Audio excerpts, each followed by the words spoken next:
मर जी आज का समय ऐसा है कि आर्टिफिशियल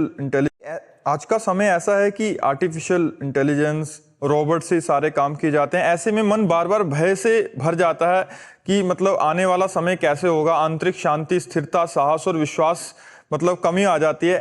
तो महाराज जी ऐसे में मतलब हाँ कहने के भविष्य को देख के बड़ी चिंता होती इसीलिए है। कलयुग में लोग भोग विलासी और रोगी होंगे। पहले कैंसर सुना नहीं जाता था, अब तो बुखार की तरह कैंसर फैल रहा है। जिसको देखो कैंसर से पीड़ित हो रहे हैं। तो कलयुग में लोग जो है भोगी होंगे, विलासी होंगे, व्यसनी होंगे और रोगी होंगे। क्योंकि अब देखो, हमने अपने बचपन में देखा, एक फार, मतलब एक ऐसे फार है, हल, एक फार का हल, उससे पूरा बीघा जोतना है।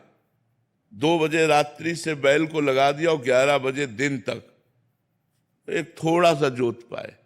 2 दिन 3 दिन बराबर चलते तो किसान को कभी न तो जुकाम न बुखार, ढेर सारा भोजन पाया, मेहनत। और माताएं बहनें घर में धान कूटना, चक्की अपने घर में ही रखना, और सब तो बलवती होती थी, बलवान होते थे, शरीर पुष्ट होते थे।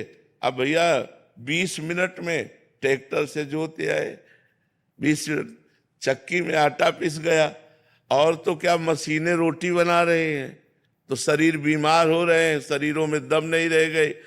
अब जब 30 हाथ से पानी घसीटा जाता था ना बाल्टी से, तो फेफड़े, दिल सब सही होते थे।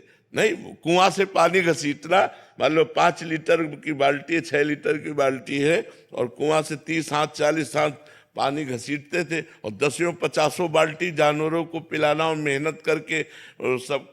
तो वो शरीरों की जो पुष्टता थी अब नहीं रह गई, क्योंकि अब सुविधा हो गई, बटन दबाओ मोटर पानी। नहीं, अब वो थोड़ी रह गया कि कुआं से पानी खींच करके। तो अब जानवरों को चारा, हरा चारा डालना है, पसीना पसीना हो जाता था। वो मशीन हाथ वाली है, अब बटन दबाओ, ढेर सारी चारा कतर के फेंक दिया। तो अब बटन वाले काम रह गए हैं। पहले गांव में 10-20 लोग ऐसे होते थे जो देखने लायक होते थे कि हाँ जवान, और अब ऐसे ऐसे थोड़ी नजर आते। खेती जो